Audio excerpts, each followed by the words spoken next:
ஏன்னா மேம்போக்காக சொல்லிட்டு இருக்காரு ஊழல் கட்சி அப்படின்னு சொல்லிட்டு 2 கட்சியும் வந்து சொல்லிட்டு இருக்காரு.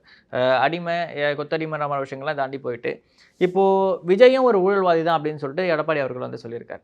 அப்போ இந்த விஜயும் ஊழல்வாதி தான் அப்படின்ற விஷயம் மக்கள்கிட்ட எடுபடுமான்னு ஒரு கேள்வி எடுபடாது. விஜய் வந்து ஒரு நடிகராக இருந்திருக்காரு. இது எம்ஜிஆர் மேலேயே இந்த குற்றச்சாட்டு இருக்குது சார். அவர் உலகம் சுற்றும் வாலிபன் படத்துக்கு வெளிநாடு போயிட்டு வந்தபோது அந்நிய செலவாணி முதலீடில் வந்து அவர் ஏதோ தப்பு பண்ணிட்டார் அப்படின்ற மாதிரி ஒரு அப்போவே இந்திரா காந்தி அரசு வந்து அவர் மேலே கேஸ்லாம் போட்டு அவர் போய் சாஸ்திரி பவனில் ஃபெரா ஆஃபீஸில் என்ஃபோர்ஸ்மெண்ட் ஆஃபீஸில் பெஞ்சில் உட்கார வச்சிட்டாங்க. அவ்வளோ பெரிய நடிகரை பெஞ்ச் யுவர் ஆக்சுவலி சிட்டிங் இந்த bench for some time.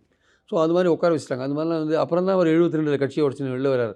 So இது பின்னாடி அவரை மிரட்டி ஒரு வேளை இந்திரா காந்தி பண்ணிட்டாங்க, திமுக பலம் பெறதை அவங்க விரும்பலை அப்படின்ற மாதிரி கூட ஒரு பேச்சு அந்த காலத்தில். எமர்ஜென்சி சார்ந்த விஷயங்கள்ல வந்து பார்த்தீங்கன்னா எம்ஜிஆருக்கு பெருசாக நெகட்டிவான விஷயங்கள் எதுவுமே நடக்கல. எம்ஜிஆர் வந்து இந்திரா காந்தி ஆதரிச்சார் எமர்ஜென்சி நேரத்தில், கருணாநிதி எதிர்த்தார். அதனால தான் எல்லாம் உள்ளே போனாங்க.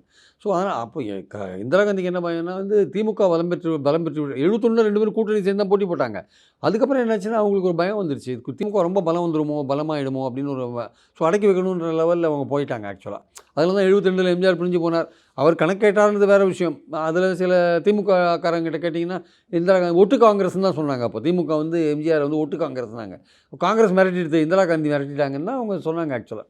ஸோ அது ஒரு பக்கம் இருக்கட்டும். அது மாதிரி இப்போது இந்த கருப்பு படம் இந்த விஷயங்கள், அவர் வந்து புலி படத்தோட வருமானத்தை காமிக்கல, அவருக்கு அபராதம் போட்டாங்க, இல்லை அவரோட கார் விஷயங்கள், அவருக்கு இம்போர்ட் டேக்ஸ் அது இதெல்லாம் இருக்குல்ல, எல்லாமே வந்து என்ன சார் பண்ண முடியும்? இந்த இன்கம் டேக்ஸ் கேஸ்லாம் இந்த ஜெயலலிதா 20 வருஷம் இன்கம் டேக்ஸோட கேஸ் ஆடிந்தாங்க அவங்க, 25 வருஷம். அதெல்லாம் இப்போ வந்து தீர்ப்பளித்து பரப்பனக சிறையில் வச்சிருந்தாங்க, அடுத்த தேர்தலில் ஜெயிக்கிறாங்க. அதான் அப்புறம் இதெல்லாம் ஒன்றும் பெருசாக பண்ண, நீங்கள் பொது பணத்தில் ஊழல் பண்ணீங்களா தான் பாயிண்ட். அவர் நேர்மை இல்லைன்றது உண்மை. விஜய்கிட்ட வந்து ஒரு நேர்மை இல்லை, தன்னோட வருமானத்தை ஒழுங்காக காமிக்கலை, புலி படத்தோட வருமானத்தை காமிக்கலை, அதனால தான் 1.5 கோடி ரூபாய் அபராதம். அது உண்மை. உனக்கு நேர்மை இல்லை, நீ மற்றவங்கள சொல்கிறதுக்கு உனக்கு யோகியதை இருக்கான்னு கேட்குறாங்கல்ல, எடப்பாடி கேட்குறாருல, அது கரெக்டு.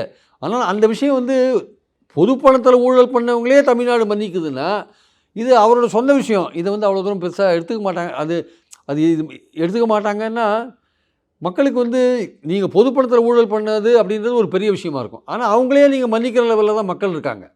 அப்போ இதை வந்து ஒரு பெருசாக எடுத்துப்பாங்களாம், எடுத்துக்க மாட்டாங்க. விஜயுடைய பாப்புலாரிட்டி இருக்குல்ல, அது வந்து இதை கம்ப்ளீட்டாக பின்னுக்கு தள்ளிடுது ஆக்சுவலாக.